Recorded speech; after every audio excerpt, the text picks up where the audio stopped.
Hi, my name's Nick Best, Managing Director here at Astranti, and I've recorded around 10 hours worth of video for you to show you how to pass the operational case study exam. Those are in my tuition videos. And what I've got for you here is just one little sample from that. Here we go. Here's the sample.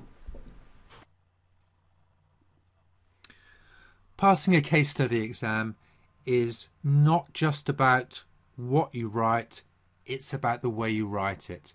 It really does make a huge difference to the mark that you get. And I think sometimes it's hard for me to get across to people just how important it is.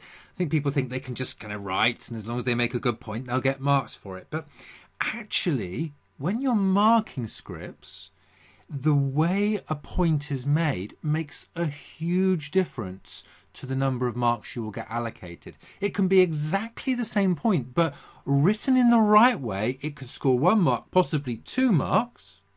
Written in the wrong way, it might not score anything. I mean, it'll probably get a half, but probably no more than that. And so writing approach really is crucial to case studies because they are written-based exams. So let me tell you a story then.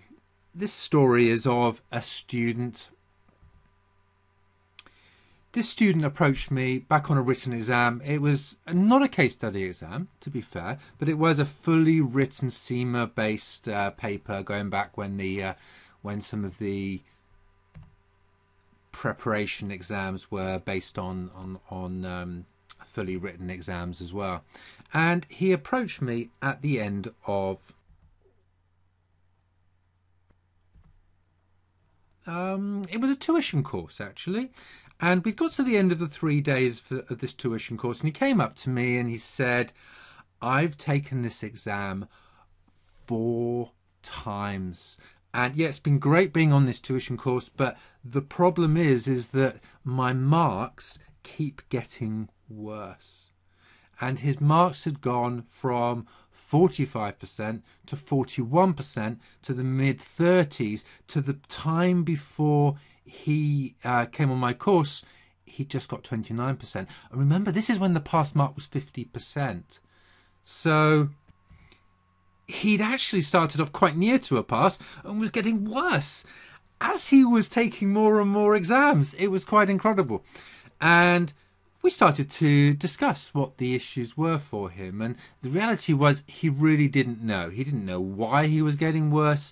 He absolutely knew the technical material inside out. As you can imagine, he'd been studying it for 4 sittings, and then he was coming on my course, so he was studying it again, and he absolutely knew that technical material. And I could ask him about any of the theories, and he'd be able to ream that off. And yet he was still just getting 29%. And basically what we decided to do was I decided to work with him one-to-one. And he would send scripts in to me. I would then give him guidance and focus and guide him over the phone as to how to improve and how to develop. And that was what we decided to do. And so he sent me in his first script and I marked it. It actually got around about, I think it was between 25% and 30%. And I immediately saw where his problems were. He was a huge waffler. He would go on and on and on around lots of different subjects without getting to the heart of what the question was asking. And he wasn't answering the specific question asked. In fact, obviously, back when he got his 45% on his first one, he tried to answer the specific questions. But it was interesting in talking to him on the phone, he admitted that really what had happened was that as he'd got less confident, he just started putting down anything that he knew about a particular topic in the hope it would get marks, but was actually just getting way off track. There was no structure to his answers. He was writing huge, big, long answers of big paragraphs, pages full of answers with no structure, no focus. It was very, very hard to mark and allocate marks in that way. And I could easily see why he'd only just got 29%, despite actually knowing the theory really well. So we started to work together on this then, and I gave him some feedback and I showed him how to structure his answers in the way I'm going to show you in this video here. I'm going to give you the key rules that actually I developed these rules, and certainly some of these elements of these rules after speaking to him and after working with him, because it was in resolving some of his problems that I thought, look, we really need to get to grips with this, and these needs to be rules I give to all my students in future, and hence why I'm sharing these with you today, because this is going to make a big difference to you. The reason is, for him, he went from 29%, and then with these rules being applied and getting feedback, we basically worked through, I think it was 4 or 5 sessions of feedback, and I'd give him more feedback, and he'd go away, do some more questions, give him more feedback, basically much as you'll be doing on this case study by doing mock exams and getting feedback and doing mock exams and getting feedback. Okay, and we basically went through that process. He improved each one better, better, better. Took the real exam, he got 69%. He improved 40%, not through knowing the theory any better, just simply through applying the correct writing style. And so I kind of come back to my overriding heading here of writing approach. The approach you take, the style you use, it could make a huge difference to what you get. 69%, of course, back when the pass mark was 50%, was a huge improvement and an easy pass, a very high quality script. And so that's what my aim in this video is to share that with you, to share with you the key rules and things you have to apply.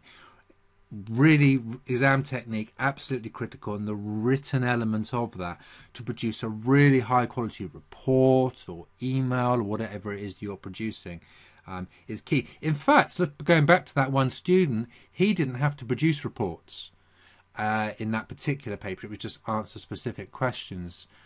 With you having to write reports and emails, having to write it in a way that focuses on the particular scenario and the pre-scene and the company, it's particularly important for you because of the way that this case study is examined. Okay, so writing style then, absolutely crucial. Let's take a look at an example of the kind of, or examples I should say, of the kind of mistakes that people make. And we'll do that by looking at a sample question here. Okay, so I'm going to end the sample there. I really can't reiterate enough how using the right writing style gets you more marks in the exam. It really does make a surprising amount of difference. And I really urge you to really master that as you go forward towards your exam.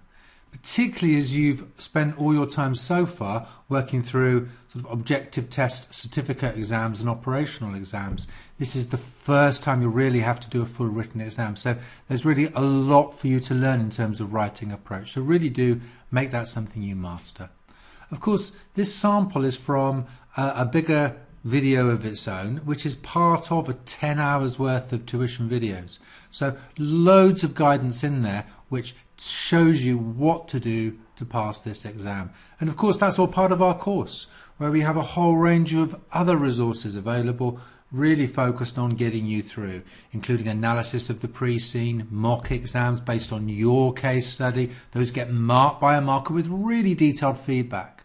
We've got an ethics pack. We've got a whole range of other resources actually that focus you on what it takes to pass. So I hope you'll go and investigate those and see whether or not those are suitable for you.